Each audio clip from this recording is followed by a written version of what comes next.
ನೀವು 3 ಜನ ಹೆಣ್ಮಕ್ಳು ಕೂತಿದ್ರಿ ಇವತ್ತು. ನಿವೇದಿತ ಎಷ್ಟು ಚೆನ್ನಾಗಿ ಮಾತಾಡಿದ್ಲು ಅಂತ ಅನಿಸ್ತು ನನಗೆ. ಹೆಣ್ಮಕ್ಳು ಹೀಗೆ ಇರ್ಬೇಕಾ? ಎಷ್ಟು ಬೋಲ್ಡ್ ಆಗಿರ್ಬೇಕಾ?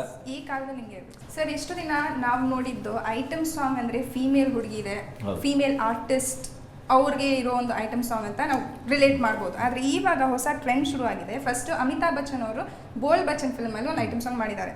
ನೆಕ್ಸ್ಟ್ ನ್ಯೂಸ್ ಏನಂದ್ರೆ ಸಲ್ಮಾನ್ ಖಾನ್ ಒಂದು ಐಟಮ್ ಸಾಂಗ್ ಮಾಡ್ತಿದ್ದಾರೆ, ಸನ್ ಆಫ್ ಸರ್ದಾರ್ ಅಂತ. ಸೊ ಇದೇನು ನ್ಯೂ ಟ್ರೆಂಡ್ ಶುರು ಆಗಿದೆ. ನನಗೆ ಇಲ್ಲಿ ಯಾರೋ ಒಬ್ರು ಒಂದು ಪ್ರಶ್ನೆ ಕೇಳಿದ್ರು, ಅದು ಹರ್ಷಿನೇ ಕೇಳಿದ್ಲು ಅಥವಾ ಶ್ವೇತಾ ಕೇಳಿದ್ಲು ನಂಗೆ ಗೊತ್ತಿಲ್ಲ, ಒಂದು ವಾರದ ಹಿಂದೆ ಕಾಣುತ್ತೆ. ಐಟಮ್ ಸಾಂಗ್ಗಳನ್ನೆಲ್ಲ ಹೆಣ್ಮಕ್ಳು ಯಾಕೆ ಮಾಡಬೇಕು ಅಂತ. ಬಹುಶಃ ಅವರು ಪ್ರಶ್ನೆಗೆ ಇದು ಉತ್ತರ ಕೊಟ್ಟಿದೆ ಅಂತ ಭಾವಿಸ್ತೀನಿ ಅಲ್ವಾ? ಹಾಗಾಗಿ ನಾವು ಕೂಡ ಈಗ ಐಟಮ್ ಸಾಂಗ್ಗಳೇ ಸಿನಿಮಾದಲ್ಲಿ ಜಾಸ್ತಿ ಆಗ್ತಾ ಬಂದಾಗ ಬಹುಶಃ ಪುರುಷ ಪ್ರಾಧಾನ್ಯ ಅಂತ ಒಂದು ವ್ಯವಸ್ಥೆಗೆ ಅನಿಸಿರ್ಬೇಕು. ಎಲ್ಲ ಆ ಕಡೆಗೆ ಹೋಗ್ತಾ ಇದೆಯಲ್ಲಪ್ಪ ಐಟಮ್ಗಳು, ನಾವೇನ್ ಕಡಿಮೆ. ಅದರಲ್ಲೂ ಅಮಿತಾಬ್ ಬಚ್ಚನ್ ನನಗೆಲ್ಲೋ ಒಂದು ಸಮೀಕ್ಷೆಯಲ್ಲಿ ಓದೋದ ಹಾಗೆ ಜಗತ್ತಿನ ಬಹಳ ಸೆಕ್ಸಿ ಅಲ್ಲ ಪರ್ಸನಾಲಿಟಿ ಅಲ್ವಾ, ನನಗೆ ನನ್ನ ನೆನಪು ಸರಿಯಾಗಿದ್ರೆ. ಬಹುಶಃ ಅವರು ಐಟಮ್ ಸಾಂಗ್ ಮಾಡಿದ್ದಾರೆ ಅಂತಂದ್ರೆ ಅದು ತುಂಬಾ ನಾವೆಲ್ಲ ನೋಡ್ಲಿಕ್ಕೆ ಕಾಯುವಂತ ಐಟಮ್ ಸಾಂಗ್ ಆಗಿರ್ಬೇಕು. ಹಾಗೆ ಮತ್ತೊಂದು ನ್ಯೂಸ್, ದಂಡುಪಾಳ್ಯ ಸಿನಿಮಾ ದಂಡು ಸಮಸ್ಯೆಗಳನ್ನ ಹುಟ್ಟಾಕಿ ಕಾಂಟ್ರವರ್ಸಿಗಳನ್ನ ಹುಟ್ಟಾಕಿದಂತ ಸಿನಿಮಾ ಈಗ ಕಡೆಗೆ ಸೆನ್ಸಾರ್ ಮಂಡಳಿ ಹತ್ರ ಮುಖ ಮಾಡಿ ನಿಂತಿದೆ. ಇನ್ನೇನು ಎ ಸರ್ಟಿಫಿಕೇಟ್ ಕೊಡ್ಬೇಕು ಅಂತ ಇದ್ದಾರೆ ಸೆನ್ಸಾರ್ ಮಂಡಳಿಯವರು. ಹಾಗೆ ಒಂದಷ್ಟು ಸೀನ್ಗಳನ್ನ ಕಟ್ ಮಾಡಬೇಕು ಅಂತಾನು ಹೇಳಿದಾರಂತೆ. ಇದರಿಂದ ಡೈರೆಕ್ಟರ್ಗೆ ಸ್ವಲ್ಪ ಮಟ್ಟದಲ್ಲಿ ನಿರಾಶೆ ಕೂಡ ಆಗಬಹುದು. ಇತ್ತೀಚಿನ ಚಂದ್ರಶೇಖರ್ ಅವರು ಬಂದ ನಂತರದ ಬೆಳವಣಿಗೆ, ಹಿಂದಿನ ಚಂದ್ರಶೇಖರ್ ಈಗ ಅವರಲ್ಲ, ಅವರು ನಮ್ಮ ಚುನಾವಣಾಧಿಕಾರಿಯಾಗಿ ಶೇಷನ್ ಬಂದಾಗ ಹೇಗೆ ಚುನಾವಣಾದ ಆಯೋಗಕ್ಕೂ ಒಂದು ಪವರ್ ಇದೆ, ಅದಕ್ಕೂ ಒಂದು ವಿಶೇಷವಾದಂಥ ಶಕ್ತಿ ಇದೆ ಅಂತ ಹೇಗೆ ಗೊತ್ತಾಯ್ತು, ಹಾಗೆ ಸೆನ್ಸಾರ್ ಮಂಡಳಿಗೆ ಚಂದ್ರಶೇಖರ್ ಬಂದಾಗಲೂ ಸೆನ್ಸಾರ್ ಮಂಡಳಿ ಕೂಡ ಒಂದು ಸ್ವಾಯತ್ತ ಸಂಸ್ಥೆ, ಅದಕ್ಕೆ ಸಾಂಸ್ಕೃತಿಕವಾದ ಜವಾಬ್ದಾರಿ ಇದೆ, ಸಾಮಾಜಿಕವಾದ ಜವಾಬ್ದಾರಿ ಇದೆ ಅಂತ ತೋರಿಸ್ಕೊಟ್ಟೋದ್ರು. ಅದು ಈಗ ಮುಂದುವರೆದಿದೆ. ಅವರೊಂದು ಕೋಡ್ ಕೊಟ್ಟಿದ್ದಾರೆ, ಸಿನಿಮಾ ಮಾಡುವವರು ಈ ಥರ ನೀವು ಮಾಡಬೇಡಿ, ಇದನ್ನು ಬಳಸಬೇಡಿ ಅಂತ. ಈಗ ಟಿಂಟೆಡ್ ಗ್ಲಾಸನ್ನು ಹಾಕಬೇಡಿ, ಹಾಕಿದ್ರೆ ತೆಗಿತಾರೆ ಅಂತ ಕೋರ್ಟ್ ಆರ್ಡರ್ ಇದ್ರು, ನಮ್ಮಂಥವ್ರು ಕೂಡ ಹೇಗೆ ಅದರಲ್ಲೇ ತಿರುಗಾಡ್ತಾ ಇದ್ದೇವೋ ಅದೇ ಥರ ಸೆನ್ಸಾರ್ ಬೋರ್ಡ್ ಅವ್ರ ಕೋಡ್ ಇದ್ರೂ ಕೂಡ ಅವರು ಅದನ್ನು ಗಮನಿಸದೇ ಇದ್ದಾಗ ಏನಾಗುತ್ತೆ, ಸಿನಿಮಾ ಮಾಡಿದ ಮೇಲೆ ಇದು ಕಟ್ ಮಾಡುವಂಥ ಪರಿಸ್ಥಿತಿ. ಯಾವಾಗಲೂ ಒಂದು ಸೃಜನಾತ್ಮಕ ಕೃತಿ ಒಂದು ಅಂತಿಮ ಸ್ವರೂಪಕ್ಕೆ ಬಂದಾಗ ಬೇರೆಯವ್ರು ಕತ್ತರಿ ಹಾಕಿದ್ರೆ ಅದು ಕೆಡ್ತದೆ. ಮೊದಲೇ ನಾವು ಅದನ್ನು ಸಿದ್ಧಗೊಳಿಸ್ಬೋದಲ್ಲ.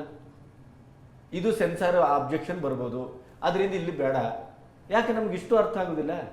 ಆಮೇಲೆ ಈಗ ವಿಜಯ್ ರಾಘವೇಂದ್ರ ಅನ್ನೋ ನಮ್ಮ ನಟ ತಣ್ಣಗಿರುವವನು ಅವನೀಗ ಸಿಡಿದಿದ್ದಾನೆ. ದಯಾಳ ಸಿನಿಮಾದಲ್ಲಿ ಆಕ್ಟ್ ಮಾಡ್ತಾ 1 ರೂಪಾಯಿ 2 ಪ್ರೀತಿ.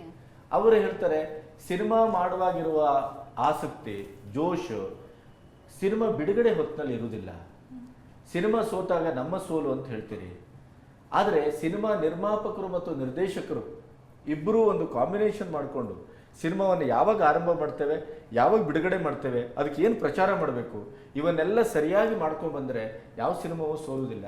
ಆದರೆ ಇಲ್ಲಿ ದಯಾಳ್ ಅಂತವರಿಗೆ ಸಿನಿಮಾ ಮಾಡೋದ್ರಲ್ಲಿ ಉತ್ಸಾಹ ಇದೆ ಹೊರತು ಸಿನಿಮಾ ನಿರ್ಮಾಣ ಮಾಡಿ ಅದನ್ನು ಬಿಡುಗಡೆ ಮಾಡೋದ್ರಲ್ಲಿ ಇಲ್ಲ ಅಂತ ಅವನು ಹೇಳಿದ್ದಾನೆ. ಅದಕ್ಕೆ ದಯಾಳ್ ಉತ್ತರ ಕೊಟ್ಟಿದ್ದಾನೆ, ನಾವು ಮೇನಲ್ಲಿ ಸಿನಿಮಾ ಶುರು ಮಾಡಿದೆವು, ಈಗ ಅದನ್ನು ಮೊನ್ನೆ ಆಡಿಯೋ ರಿಲೀಸ್ ಆಗಿ ಇನ್ನೂ 15 ದಿನ ಆಗಿಲ್ಲ, ಇನ್ನೂ 2 ರಿಂದ 3 ಸಾಂಗ್ ಬಾಕಿ ಇದೆ, ನಾವು ಹೇಗೆ ರಿಲೀಸ್ ಮಾಡೋದು. ಮತ್ತು ಅವನು ಇನ್ನೊಂದು ಭಾಷೆಯನ್ನು ಬಳಸಿದ್ದಾನೆ, ಫ್ರೀ ಡೇಟ್ ಇರುವ Vijay Raghavendra. Free date in the sense ಮನೇಲಿ ಕೂತಿದ್ದಾನೆ. ಈಗಾಗಲೇ ನಿವೇದಿತ ಹೇಳಿದ್ರಲ್ಲ, ಅದೇ ಆ ಥರ ಮಾತನ್ನ ದಯಾಳ ಆಡಿದ್ದಾನೆ. ಅದು ಸ್ವಲ್ಪ ಜಾಸ್ತಿ ಆಯಿತು. ತಪ್ಪು ಅನ್ನೋಕ್ಕಿಂತ ಅವರ ನಿರ್ದೇಶನದ ಸ್ಥಾನಕ್ಕೆ ಅದು ಸ್ವಲ್ಪ ಜಾಸ್ತಿ ಆಯಿತು. ಹಾಗೆ ಮಾತಾಡಬಾರ್ದು. ಒಬ್ಬ ನೋವಾಗಿದೆ ಅವನಿಗೆ, ತನ್ನ ಸಿನಿಮಾಗಳೆಲ್ಲ ಸೋಲ್ತಾ ಇದೆ, ಈಗ ಬರುವ ಸಿನಿಮಾ ಇದ್ರ ಮೇಲೆ ನಿರೀಕ್ಷೆ ಇಟ್ಟಿದ್ದಾನೆ. ಬಟ್ ವಿಜಯ್ ರಾಘವೇಂದ್ರ ನಾವು ಕಂಡಂತೆ ಒಬ್ಬ ಒಳ್ಳೆಯ ನಟ, ಒಬ್ಬ ಅದ್ಭುತ ನಟ. ಚಿನ್ನಾರಿ ಮುತ್ತದಲ್ಲೇ ಬಾಲನಟನಾಗಿ ಅವನು ರಾಷ್ಟ್ರ ಪ್ರಶಸ್ತಿ ಪಡ್ಕೊಂಡವನು. ಮತ್ತೆ ಅದರ ನಂತರದ ಸಿನಿಮಾಗಳಲ್ಲಿ ಈಗ ಋಷಿ ಖುಷಿ ಇರ್ಬೋದು, ಯಾವುದೇ ಇರ್ಬೋದು, ಅದರಲ್ಲಿ ಅವನು ತನ್ನ ಪ್ರತಿಭೆಯನ್ನ ಪ್ರೂವ್ ಮಾಡಿದ್ದಾನೆ. ಅವನು ಕಾಕಪೋಕ ಹುಡುಗ ಅಲ್ಲ, ಚಿನ್ನೇಗೌಡರ ಮಗ. ಅವನಿಗೊಂದು ಜವಾಬ್ದಾರಿ ಇದೆ.